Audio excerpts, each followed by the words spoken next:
good run for Stephen Walace, who just turned 20 a week ago. He set on the pole here back in the spring, led the first 32 laps. Let's listen in on some communications with Stephen Walace and his spotter, Uncle Kenny Walace. Stephen, you have to race the racetrack. You cannot race other cars, because once you start racing other cars, then you wreck. So you just got to go like hell and give away to guys that are all over you, and then go like hell again. Okay, a lot of people are starting the high side. A lot of good drivers are starting to run the high side, Stephen. Just letting you know. Well, you can see right now that he listened to Kenny. Ryan Newman got right on his bumper, and Stephen gave way. But look, he wants to win this race too, so he's going to listen a little bit what Kenny's got to say, and he's going to give his car what his car is going to take. He's had a lot of conversation with his spotter, had a lot of conversation with me too, and I believe he's listening. Dave? Absolutely right, Rusty. He did listen, because Newman was one of those cars. He was told, if he's right on your bumper at the start of this thing, let him go. That's what he did.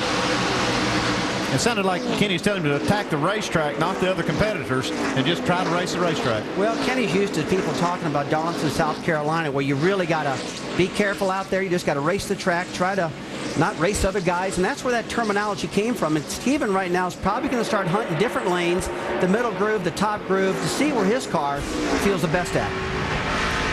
We see some of the best cars running that high groove. Here goes Greg Biffle around on the outside. Riding along with David Rudiman, his Toyota on the inside of Biffle. And you see Stephen Wallace is up there, Mike Bliss and Stephen Wallace. That's Bliss in the 22 car. Now, Jerry, one thing I believe might happen at this race, which we haven't seen here a long time, is that the cars are running side by side, going at the corners, and pretty well all through the corners. And I believe what's going to happen is that this aero loose is going to kick in, where the guy in the bottom will lose his downforce, and I think we're going to see some spin-outs because of that. You saw the 22 laying against the left side of Steve Wallace. The 22 could get very loose doing stuff like that under his new track conditions. And here comes the 5-car, Kyle Busch. He's trying to get in the mix here. And these guys running side by side does present some other issues for the for the cars in the setup, because they've never been able to really do that here. I mean, you've seen them run side by side maybe for a corner, but not lap after lap like we're seeing here. Mike?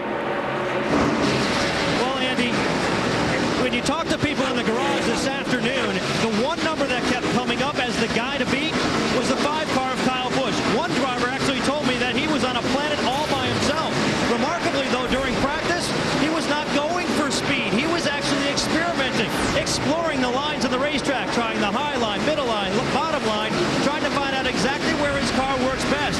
He feels like he's got a pretty good race car, and from what I heard in the garage this afternoon, everybody else is afraid of him, too. Well, some things don't change. They may have changed the whole racetrack, but Kyle Busch was the guy to beat here in the spring, and here he is on a new surface, and he's still the guy to beat. Kyle Busch started back in 20th spot. We're talking about the 5-car now for Kyle Busch. 3 wide, let off. Great spotting from Uncle Kenny, trying to get the youngster to understand 3 wide isn't going to work very often. No, it's not going to work good at all. Right now, Stephen's car is just a little bit loose right now. It just needs to hold on to it. One more go by. The 5 is on your corner. As soon as he gets by, we have room. Okay, we're good to go now, Stephen. Let him go. Well, that's smart driving. That's very good, and good smart spotting too. But we just found out one thing. Can you run 3 right? Yeah, you can.